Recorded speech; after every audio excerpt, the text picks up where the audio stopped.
Welcome, Army fans. This is Joe Iacono with GoBlackKnights.com, following Army's 42-14 domination of the Temple Owls here on Thursday night on ESPN. And it was all Army from start to finish. There was maybe a minute or two of doubt in the fourth quarter when Temple pulled to within 28-14. There was maybe a couple minutes of doubt when the Army offense stalled late in the second quarter. But other than that, it was complete domination on both sides of the ball all night long. Um, in the words of Coach Prime, I'll say it a lot calmer. Do you believe now? There's been a lot of criticism of this Army defense. A lot of chatter. Oh, bend but don't break won't work against a great quarterback and a great offense. Okay. Well, I don't see the Alabama Crimson Tide or the Georgia Bulldogs anywhere on Army's schedule right now. So maybe not Riley Leonard and Notre Dame, but we'll have to see. We'll have to see what happens there. But for right now, that defense looks pretty doggone good. And bend but don't break tonight, 7 sacks.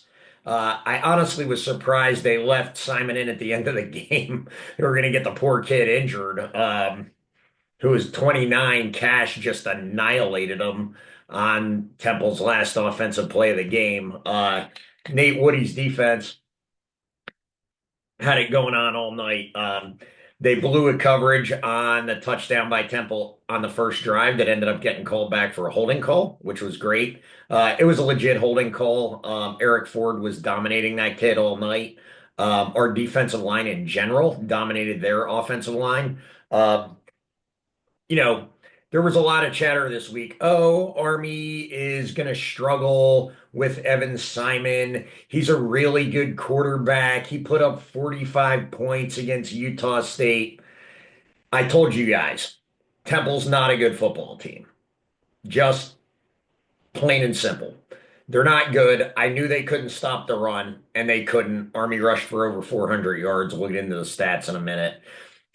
45 points against Utah. Like, why are people impressed with that? It's Utah State. Somebody help me out with that one. Army's defense is for real, and Nate Woody is a for real defensive coordinator, and people need to start realizing that. I'm going to get into a little bit of everything. This was a fun game from start to finish for Army. They're 3-0 now. Or 4-0, sorry, and they're really starting to dominate. Only the third 4-0 start since 1996. They went 4-0 in 96, 4-0 in 2021, and this is their third 4-0 start. Second one in 4 years for Jeff Monken. Apologize, guys, my throat's a little dry. So, anyway, let's talk about the domination of Army. Let's see. 489 total yards, 417 yards rushing, 72 passing. Temple had -5 yards rushing. What did we talk about at Behind Enemy Lines the other night in that article? You make a team one-dimensional, you shut down their running game, and they had Evan Simon, Nate Woody's D could pin their ears back. They had Evan Simon running for his life. He wasn't even looking downfield at his receivers, and all the sacks, the lost yardage plays, the TFLs. Army really dominated them defensively, but again, going back to the offense, another 400-yard rushing night for the Black Knights, 417 on 52 attempts for a 7.3 yards per rush average. Army did not turn the ball over, although, truth be told, it was probably a bad call on the strip sack on Bryson Daly. That probably should have been a fumble at the end of the first half. They called it a forward pass. Certainly not going to complain. It's not like Army's never had a bad call go against them. So, the officiating crew tonight probably gets a C. I'm not 100% sure Jaden Mays recovered his muff punt, but that one's kind of hard to prove. There was no reason for them to take that long on Jaden Mays' interception at the end of the game to review it. That was silly. It was pretty obvious it was an interception. Um, I think they did miss the call on Daly on the strip sack at the end of the first half, and they clearly missed the call. They called a face mask on Army late. It was not a face mask, but I thought there might have been a face mask on Eric Ford's first sack that they didn't call. So that kind of the ball kind of rolls the way it does. I didn't think the officials were great, but what else is new? I get to criticize them, the coaches and the players don't. Uh, Army didn't need to throw the ball much because they basically lined it up and ran it and were able to do whatever they wanted to do. Cody Worley once again does an amazing job adjusting to what the defense gives them. Temple, towards the end of the first half, had started to get a feel of and shut down the option. So, what does Army do? They line up in gun, go four wide, or gun with two tight ends, and basically run QB power with 10 blockers right down Temple's throat. Nobody could touch Bryson Daly on most of those runs. Or they just run a zone play, basic zone running play to Kanye Udo that he takes to the house. Um, when you look at Army's offense, and this came up in my conversation with Matt Drinkle, we call it a triple option, but it's really pretty multiple. And a lot of what they run is just zone running plays that aren't a lot different from what the rest of college football is running. The difference is they do it with a lot more, not beef up front necessarily, but aggression. And the offensive line really gets after it and opens up huge holes, whereas other teams are sprinkling it in with their passing game, and it's a little more finesse, so it's not quite as dominant. Even if you want to look at the difference between Army and Navy early on, both teams look amazing. This is not a knock on the academy down south at all. They look really good, and they might be Army's most challenging game on the schedule, to be honest with you. But they are speed and finesse. Army is speed. We've got our Noah Short. Bryson Daly shows some athleticism. We've got some speed, but Army is we're going to drive it down your throat and beat you up, and you're going to be so sore after this game, you're not going to want any part of it. We talked about it with Alex Ackerman after the Rice game, and the one common denominator that every team that plays Army says is, man, they're physical. They will straight up whoop your hind parts, and it's cool. I mean, the announcers talked about it tonight. I'll get into them and the job they did a little bit later. But Dan Mullen was talking about, how cool it is really. And I've been saying this all year. The story of the service academies now in the transfer portal era to me is even, and NIL is even cooler than it was before. You have kids who just love football, who develop and mature and improve over 4 years. They're part of a same team. It's an actual brotherhood, and they get better and better. And our coaching staff just does such a good job developing them. It's a really cool story. If you're a college football fan, I don't understand how you're not excited about this team.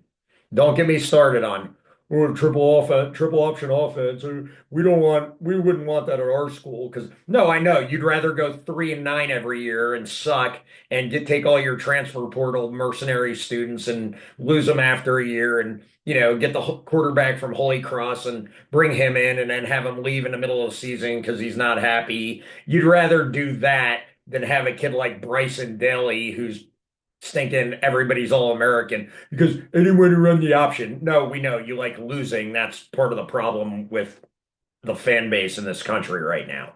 You'd rather lose and look cool doing it. There's a scene. Remember the movie White Men Can't Jump? That's a good movie. There's a scene in that movie where one of the lines was, "That's the problem with you. You'd rather look cool and lose than look bad and win." The difference is Army will look nasty and win. So me, I'm for winning, but whatever.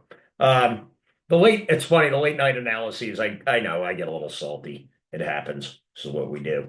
So here we go. So getting into the stats a little bit, individual stats as we break it down. Bryson Daly had 24 carries for 152 yards, three touchdowns, along a 38. Kanye Udo really showed up tonight. It was going to be a night to pound Kanye up the middle. You could see that right from the get-go. That was a significant part of Cody's game plan. He didn't think they could stop Kanye, and he was right. 14 carries for 128 yards, 9.1 average, and a 41-yard long. And then Noah Short added another touchdown, of course, first touchdown of the game, 5 carries for 78 yards. We'll break that play down in a minute. We've got some a clip of that. 5 carries, 78 yards, 15.6 average, including that 61-yard touchdown where he showed once again a nice little burst. Um, Jake Rendina had a nice game. Dwayne Coleman, it was cool to see him get his, I believe, his first career touchdown pass there to Cam Schur in the fourth quarter to go up 42 to 14. So that was pretty cool. I called the game at 35-14, so felt pretty confident about that. Like I said, I don't Rice, I mean, Temple, they put up 45 points on who is Utah State? Like, why does that matter? I saw what they did against Navy. They lost 38-11. We beat them 42-14, basically the same score. Navy and Army are on a crash course right now for one heck of a game in December. Both teams are playing lights out. Both teams have different strengths and weaknesses, so I think it's really interesting. But both teams are playing really well. I knew Temple wasn't going to be able to stop Army's running attack, and lo and behold, they weren't. What I didn't expect is Nate Woody's defense to hold Temple to -3 yards rushing. Ouch. Or -5, I should say. Um, what do we got? Receiving, Casey Reynolds and Noah Short both had one reception each for 27 yards. Cam Schur, 18 in the touchdown from Dwayne Coleman. Jaden Mays had the nice pick at the end of the game. Let's go into our quarter by quarter breakdown. So game starts off. For those of you who didn't get to see the game, let's do a little recap. Uh, Temple gets the ball first, goes down the field. Nate Woody's D, bend but don't break, almost gives up a big one. Temple gets called for a holding penalty, brings it back. They're in 3rd and long. They have to punt. Army gets the ball in. Army had bad starting field position most of the night. They got the ball in their deep in their own territory on their own 14-yard line. 3 plays, 86 yards. Big time run by Bryson Daly to kick that off. And then Noah Short caps it with a 61-yard run after a Kanye Uda run. Then Temple gets the ball back. Eric Ford gets Army's first sack of the season, but first of 7 on the night on the next possession. He was just owning Temple's left tackle. He had that guy all kinds of messed up all night long. And Army's defensive line really owned Temple's offensive line. Nate Woody did throw some more blitzes at Temple than we're used to seeing. And one of those caused a 54-yard touchdown. That was kind of a jailbreak for Temple. But Woody's defense did blitz a little more than we're used to. But for the most part, it was the front four, front five who got to the quarterback. So that speaks very highly of the development and maturation of Army's defensive line. In the second quarter, Army goes on a 13-play, 89-yard drive, capped by a Bryson Daly 8-yard touchdown run after a long pass to Noah Short. Jaden Mays fumbled a punt, but Army was able to recover it, so that was great. Next drive, Cody Harris Miller gets a sack. Army gets the ball. There was a lot of back and forth at the end of the half. Neither offense really seemed to be able to do much with it. That's when Bryson Daly got strip sacked. And again, if I'm being fair and balanced, it was a fumble. But the refs missed the call and called it a forward pass. And so Army keeps the ball. And anyway, end up with a couple sacks in the first half for the Army D. Army goes up, they're up 14-0, going to the locker room, but we know they have to get the offense back on track. Very first drive, Army gets the ball second half. 7 plays, 75 yards. Daly goes 5 for 65 and a touchdown. Has a really nice long run where he hurdled a Temple defender. Kanye had a 28-yard run to put us up 28-0. Then Temple gets the ball back. They finally get a touchdown pass to Dante Wright to make it 28-6. They go for 2, missed a 2-pointer. Then Army probably would have put together a pretty nice drive, but they had 2 key penalties on the tight ends that put them in a 3rd and 18 or 3rd and 11 and caused a 3-and-out basically. And so Temple gets the ball right back. And Army put him in a number of 3rd and longs, but he managed with sacks, but he managed to get out of them with big 3rd down plays every time. And on the last play of the drive, Army runs a jailbreak blitz. They must have blitzed 8 or 9 guys. The tight end's wide open, nobody on him. He goes for 54 yards and a touchdown. So now it's 28-14. Now it could get a little hairy with 10 minutes left in the game if Army goes 3-and-out again. But instead, they go on a 3-minute and 43 yard 3-minute, 43-second scoring drive, capped by a Bryson Daly 13-yard touchdown run to make it 35 to 14 and put the game out of reach for all intents and purposes. That's when Coach Monken started subbing. It's of note and interesting that Max DiDomenico, with his broken hand, did not play most of the night, especially after Army got up 28 nothing. Coach Woody decided to go with the second team safeties. Casey Larkin back there, Gavin Shields, who also got hurt. Not sure who else got in back there, but I think if it got hairy, Max could have gone back in the game, but I think they're trying to rest him, let him heal that hand as quickly as possible. Chance Keith came back from injury last week and played the whole game tonight. Looked really good for the most part. Almost had a pick six. It was kind of a tough play on a screen pass. He diagnosed it, did a really nice job, but couldn't come up with the catch. And Temple ended up catching it and going for a first down. So anyway, after Bryson gets that scoring drive, it's 35-14. Then Temple gets the ball back. Jaden Mays gets his interception. Monken brings on Dwayne Coleman, although he did have most of the ones in, but not all of the ones. Jake Rendina did a lot of the blocking for Dwayne Coleman, and then Coleman gets the nice touchdown pass. Like I said, I think that might be his first touchdown pass of his career to Cam Schur to make it 42 to 14. And then on the last drive for Temple, oh my gosh, what are you doing to your quarterback? The poor kid's in there, they're down 28 points, and Army they sacked them 3 or 4 plays in a row. They just annihilated the kid. On the very last play, Cash from Army hit him so hard, I wasn't sure he was going to get up. Not sure why Temple left him in the game there. But let's go back to Noah Short's first touchdown. That's the one we have a clip of. So let me share that with y'all and try and break that down for you. I'm sorry I don't have Alex Ackerman with us. He is a little better than me on analysis for sure, but I think I can help out here. All right, so again, third play from scrimmage for Army. They are in a basic flex bone set with 2 slots and a fullback, 5 offensive linemen, 2 wide split out. Temple's playing basically a 7-man front, classic 3-4 or 52 defense here. And they might be thinking Army's going to run option or go fullback or maybe throw the ball since they got 2 splits. Let's see what happens here.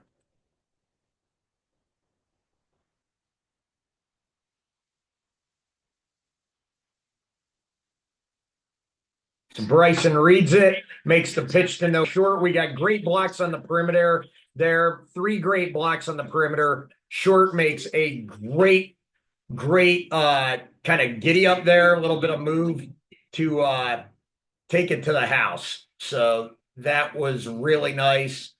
And there we go.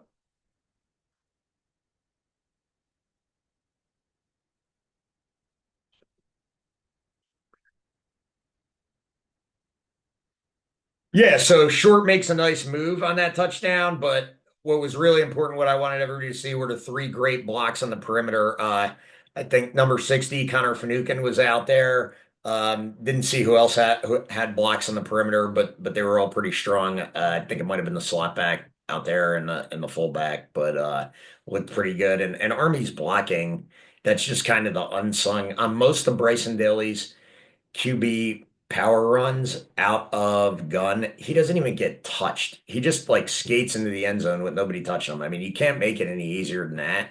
And I knew Temple wouldn't have an answer for Army's running game. They have a really bad run defense, and I pointed that out and behind enemy lines, and lo and behold, that's what happened. And I don't think it shocked anyone. Even the ESPN commentators pregame, Trevor Maddich was saying they'll have no answer for Army's run, and then they really didn't. So let's get into. I talked about the officiating. Let's talk about the announcing a little bit. I always worry when there's a game on ESPN instead of CBS. They never seem to do as good a job. Dan Mullen, to his credit, really seemed to know what he was doing. I actually think Dan did a pretty good job. And even the play-by-play guy, I don't know who it was, but I thought he did a nice job too. I could have done without the 10-minute segment on Philly cheesesteaks. Like, we've all eaten Philly cheesesteaks if we've been to Philly. They're good. They're not great. Sorry, Philly people. They're good food. They're quality. They're not amazing.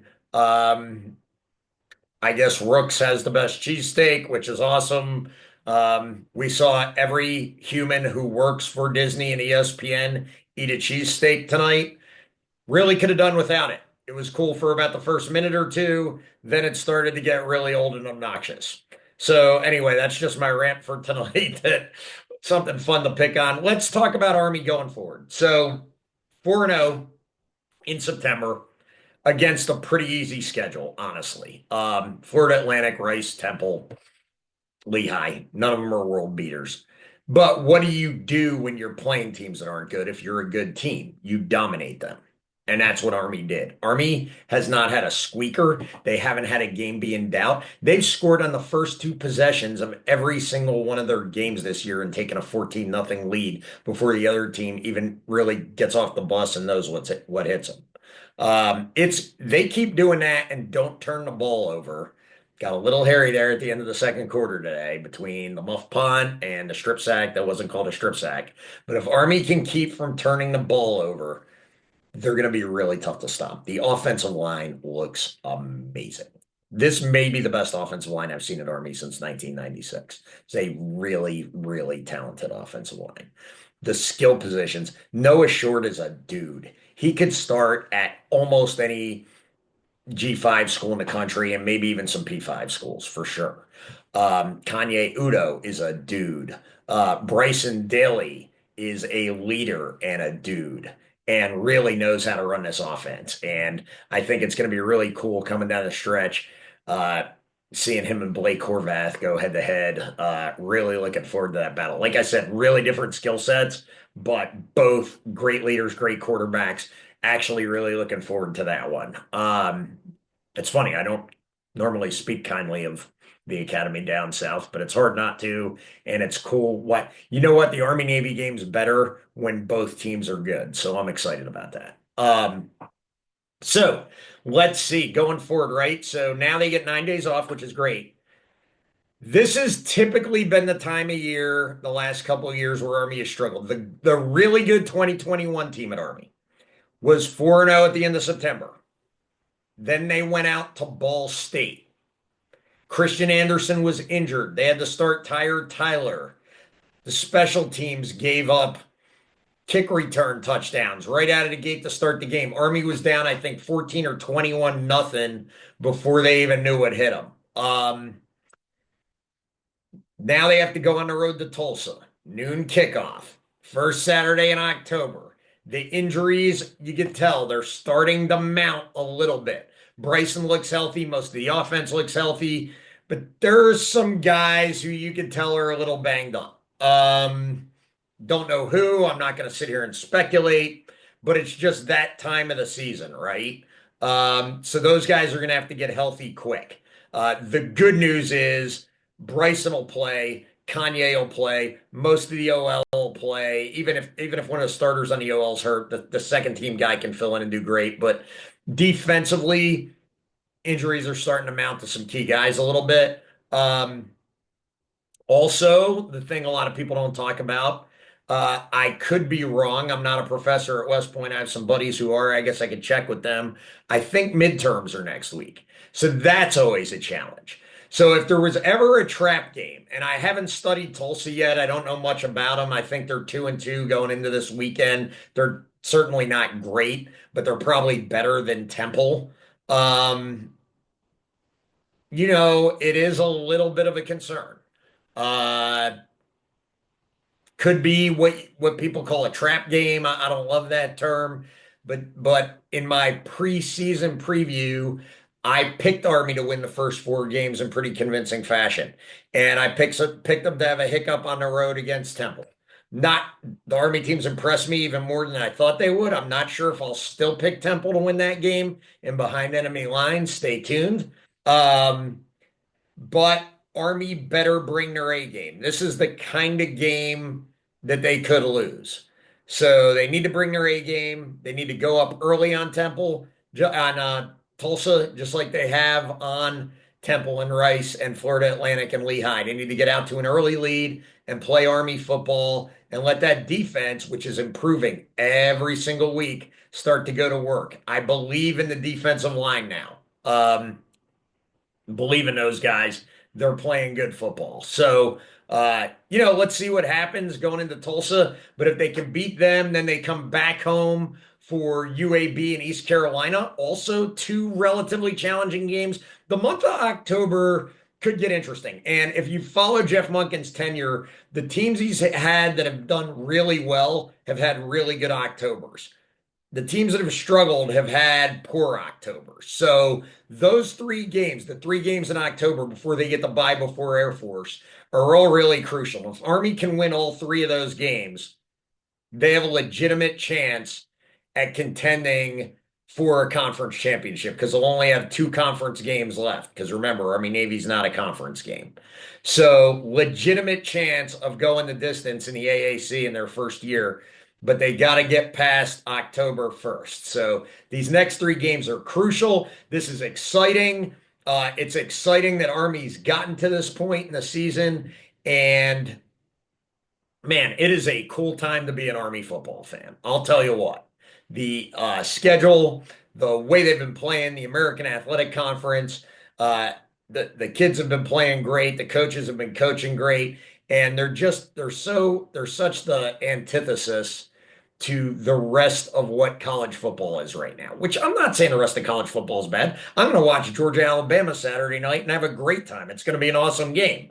But what I am saying is if you're a little sick of all the transfer portal NIL stuff and you think it's out of control, like me and a lot of my friends do, well, guess what?